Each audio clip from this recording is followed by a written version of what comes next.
Good morning my dear students. Online recorded class में एक बार पुनः आपका स्वागत है।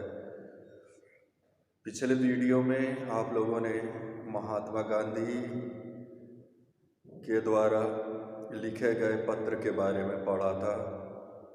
आज के वीडियो में आप एक महान हस्ती और एक ऐसे अंग्रेज जो भारतीय सभ्यता संस्कृति से प्रभावित होकर के यहाँ के लोगों की सेवा में लग जाते हैं, उनके जीवन पर आधारित उनकी जीवनी का वर्णन मैं आज पढ़ाऊँगा। आज आप पढ़ेंगे पाठ 20 डॉक्टर फादर कामिल बुल्के। डॉक्टर फादर कामिल बुल्के के बारे में आज आप लोग पढ़ेंगे। पाठ का प्रारंभ कर रहा हूँ। यह जीवनी है। जीवनी मतलब किसी महान पुरुष के जीवन की गाथा है। इस पाठ में इस महान हस्ती के जीवन वृत्तों, जीवन के कृत्यों का बड़ा ही सुंदर वर्णन हुआ है, जिसको आप लोग पढ़ेंगे। फादर कामिल बुल्के का जीवन अत्यंत प्रेरणाप्रद है। इस पाठ में उनके सन्यासी जीवन, भारत और हिंदी प्रेम को दर्शाया गया है। विश्व में अनेक महान व्यक्तियों ने जन्म लिया है। उन्हीं महान व्यक्तियों में एक डॉक्टर फादर कामिल बुल्के का भी नाम है। एक विदेशी होते हुए भी उनके हृदय में भारत देश और हिंदी भाषा के प्रति अगाध प्रेम था। देखो आप लोग, भाषा जो होती है किसी भी देश की नहीं होती है। भाषा सबकी है। भाषा क्या है? ध्वनि है, साउंड है, सिर्फ एक आवाज़ है।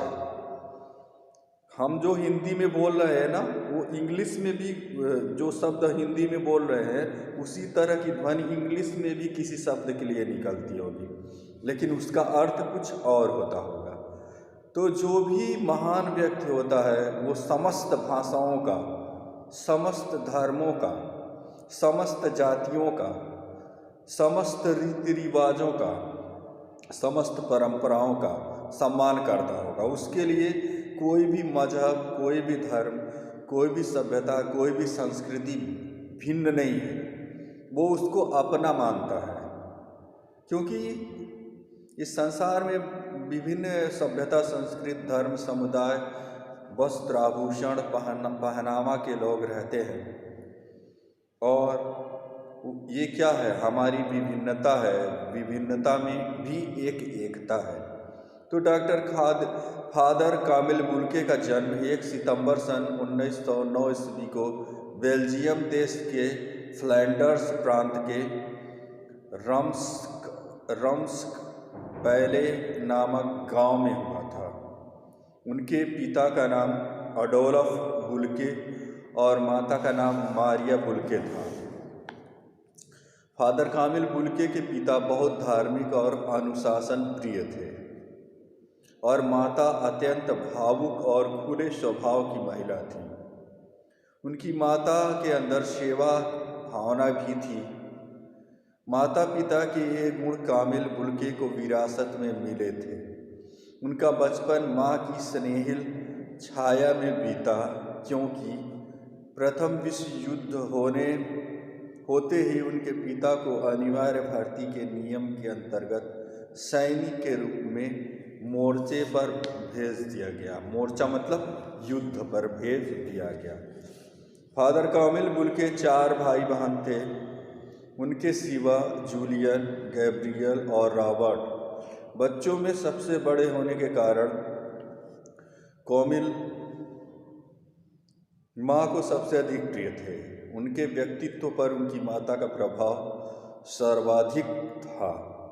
इसके बाद उन पर जिसका सर्वाधिक प्रभाव था वह थी गांव की मदर सुपीरियर गेरट्रूड। उन्होंने शिशु बुल्के से कहा, भगवान से सन्यासी बनने का वरदान मांगना। फादर कामिल बुल्के की प्रारंभिक शिक्षा मदर गेरट्रूड के कॉन्वेंट में हुई और मिडिल तक की शिक्षा नगर पालिका विद्यालय में।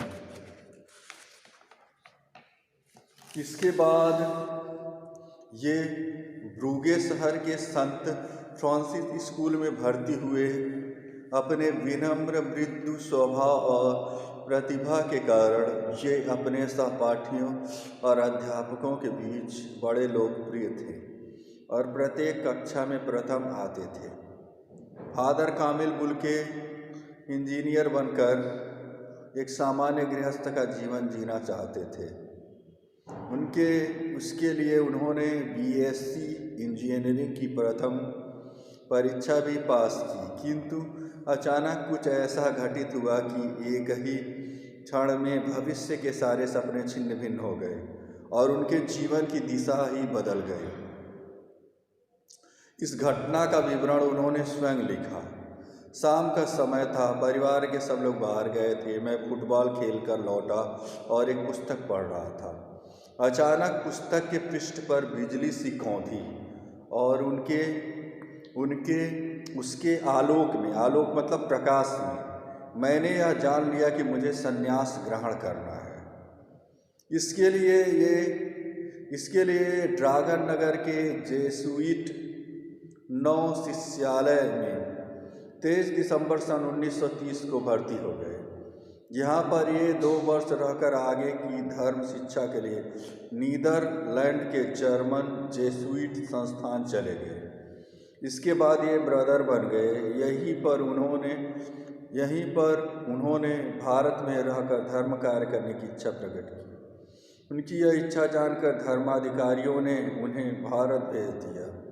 नवंबर सन 1936 में ये भारत के मुंबई शहर पहुँचे और वहाँ से रांची आ गए। इन्हें विज्ञान के अध्यापक रूप में दार्जिलिंग भेजा गया, लेकिन यहाँ से ये बीमार होकर पुनः रांची लौट आए। इसके बाद गुमला में इन्हें अध्यापन कार्य के लिए भेजा गया। गुमला में रहकर ब्रदर कामिल बुल्के हिंदी भी सीखने लगे। इसके लिए हिंदी की कक्षाओं में अपने ही विद्यार्थियों के साथ सबसे पिछड़ी पंक्ति में बैठकर पढ़ने लगे। इनके हिंदी प्रेम को देखते हुए अधिकारियों ने इन्हें हिंदी पढ़ने के लिए हजारीबाग के सीतागढ़ भेज दिया।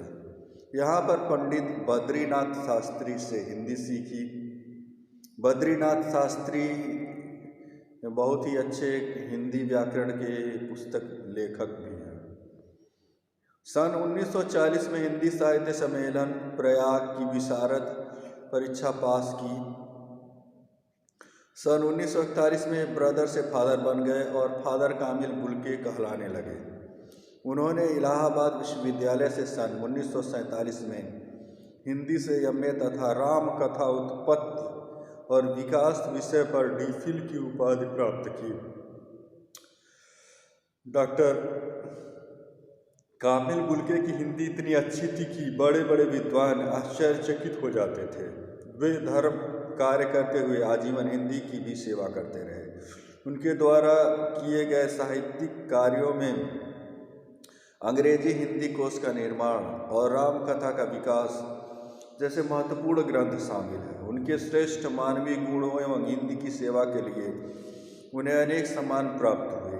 ये बिहार राष्ट्र भाषा परिषद, नागरिक प्रचारणी सभा काशी वाराणसी और प्राच्य विद्या संस्थान बड़ौदा के आजीवन सदस्य थे। सन 1974 में गणतंत्र दिवस के अवसर पर भारत सरकार ने इन्हें पद्म भूषण से सम्मानित किया। बेल्जियम के राजा ने भी उन्हें राजकीय अकादमी का सदस्य मनोनीत किया। जून सन 1982 ईस्वी में फादर कामिल बुल्के के दाहिने पैर की उंगली में गैंग्रीन हो गया। इसी रोग से 17 अगस्त सन 1982 ईस्वी में इनकी मृत्यु हुई। फादर कामिल बुल्के आज हमारे बीच में नहीं है, लेकिन उनका बताया हुआ मानव सेवा और साहित्य सेवा का मार्ग सर्वश्रेष्ठ है। तो इस पाठ में आप लोग देखेंगे मानव सेवा को प्राथमिकता देनी चाहिए। जो मानव सेवा है वो सबसे बड़ी सेवा है। तो इस पाठ का कठिन शब्दार्थ है विरासत, उत्तराधिकार, मोर्चा, युद्ध करने का स्थान, व्यक्तित्व, व्यक्ति की विशेषता, विनम्र, सुशील, मृदु, कोमल, प्रतिभा, असाधारण बुद्धिमत्ता, सहपाठी, साथ पढ़ने वाला, आलोक, प्रकाश, पंक्ति, कतार, आजीवन, जीवन भर, पूरा जीवन, वाच्य, पूर्व के देश। तो प्यारे छात्रों, इस पाठ को आज आप लोग पढ़ लेंगे। अगले वीडियो में इस पाठ का व्याख्या करवाया जाएगा। धन्यवाद, थैंक यू।